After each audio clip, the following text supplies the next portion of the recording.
আচ্ছা, মানুষ কি জানে না যে মন চিরযৌবনা?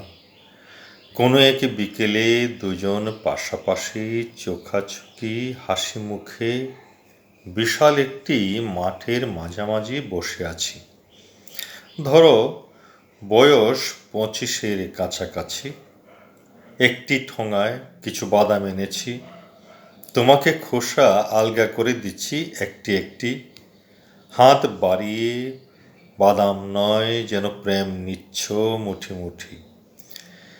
30 বছর পরে এ বয়সেও মন চাইলে গোধূলির আগ মুহূর্তে একান্তে সেই মাঠের একই স্থানে তোমার কোলে মাথা রেখে শুয়ে থাকব।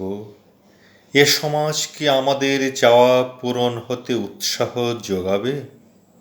হয়তো একইভাবে দম্পতিরা এখানে এসে বসে, তারা কি মুখ ফিরিয়ে নেবে লাজে? কিন্তু তোমার প্রতি আজও প্রেম একই রকম আছে।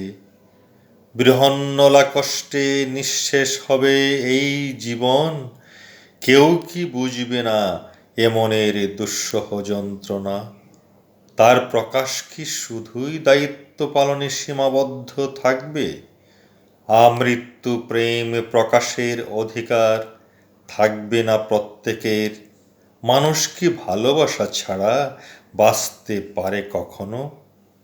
যে সমাজ বয়স ভেদে মানুষকে বিভক্ত করে, মনস্তাত্ত্বিক অবস্থানের সমতা বুঝতে চায় না, মনের সৌন্দর্য প্রকাশে দেয়ালে তুলে রাখে, প্রবীণদের ভালোবাসা প্রকাশ যদি ভেবে নেয় কুৎসিত কাজ, তাহলে এটিও সামাজিক অসুস্থতার লক্ষণ। চলো নতুন সমাজ বিনির্মাণে যাই জলের ধারে, শুভ্র ক্যাশধারী কাশবনের আড়ালে, প্রকৃতির স্নেহ স্পর্শে আবার বসবো পাশাপাশি চোখে চোখ রেখে। প্রগাঢ় প্রেমে তোমাকে দেখব অপলকে।